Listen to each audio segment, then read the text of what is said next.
Good morning. It's Pentecost Sunday. If we go to Acts chapter 2, which we're not actually, that's not my text today. Acts chapter 2, when Holy Spirit fell, tongues of fire, power of God manifest, we call it the birth of the church. And something very real and strong and visceral was happening. So today we want to talk about Pentecost, like the power of Holy Spirit showing up in real, visceral ways. And so I'd like to read a text. Now, about spiritual gifts, brothers, I do not want you to be ignorant. You know that when you were pagans, somehow or other you were influenced and led astray to mute idols. Therefore I tell you that no one who is speaking by the Spirit of God says, Jesus be cursed. And no one can say, Jesus is Lord, except by Holy Spirit. Now, these are real common sense things when you think of it. So first, Paul says, look, I do not want you to be ignorant. I don't want you to have no understanding, no experience, and no knowledge. And we also know that the idea of knowing is more than just a bunch of brain stuff and a bunch of theology. It's real stuff. It's living stuff. Like when we say we know someone, we're not talking about I know about that person. We're talking about I know that person. And Holy Spirit is called a person, third person in the Trinity. And so this is what we're being invited into. Paul says, I want you to understand this, your head and your heart and in your life in a real way. And so this is why Pentecost Sunday matters deeply. Now, Gordon Fee, a great theologian and scholar, he said it this way: the Pentecostal experience can be defended as a thoroughly biblical phenomenon.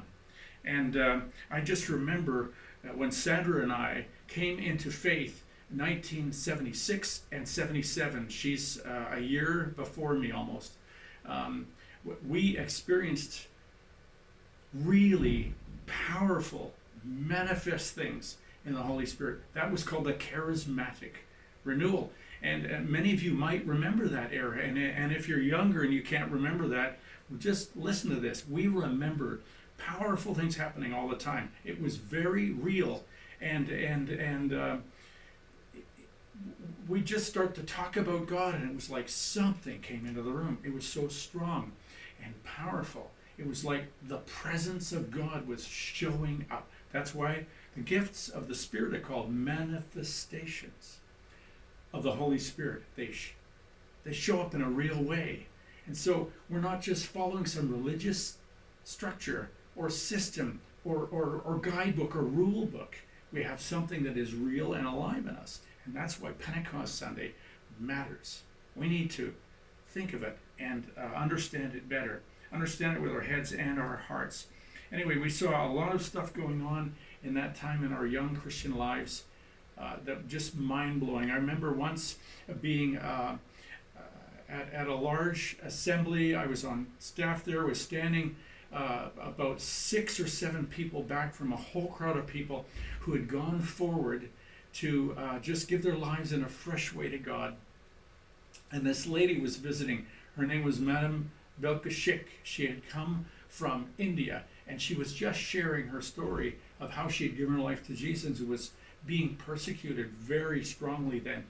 And I remember she was just walking up on the platform, never touched anyone, never put her hand on anyone. She was walking back and forth on the platform at the end of her message.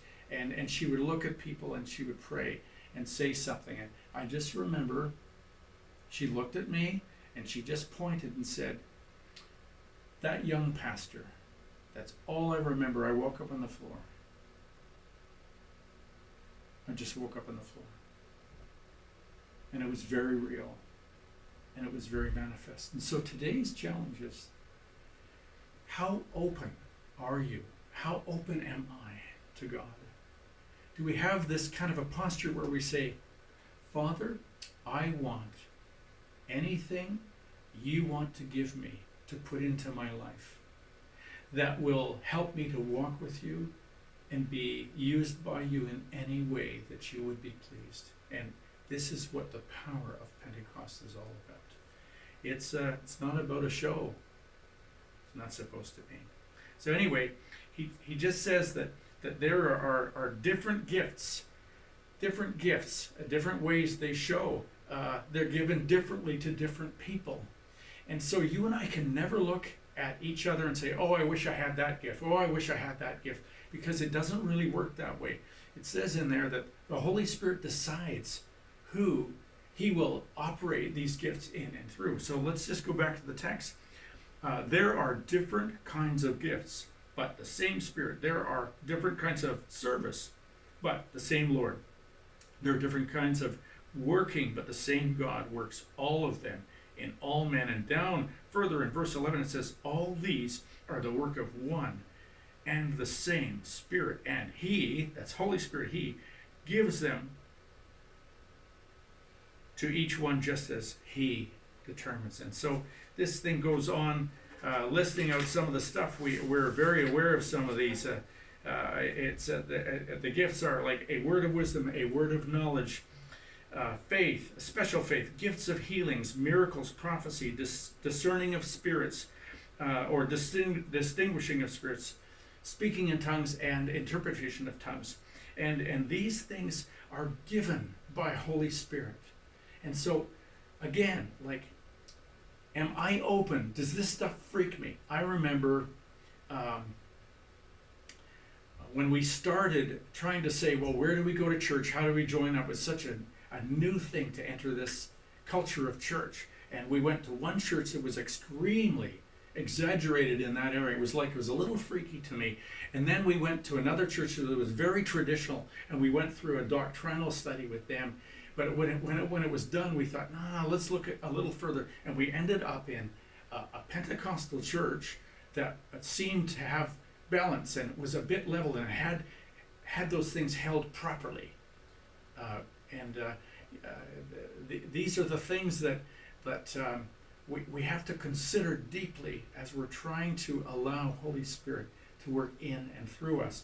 And yes, in our circles, in charismatic Pentecostal circles, we have had some things go pretty sideways and pretty weird, and we're not called to be weird, and we're not called to get exaggerated and focused around special things. Those are called winds of doctrines in Ephesians chapter 4.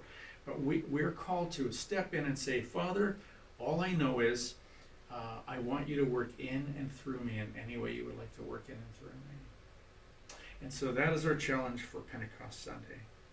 So when is the last time you remember something really manifest showing up? When is the last time you remember God directing you, speaking to you? When is the last time you were in a gathering and something kind of fell in the room, and it was like the power of God, and you were aware that God has really shown up, and a holy hush came?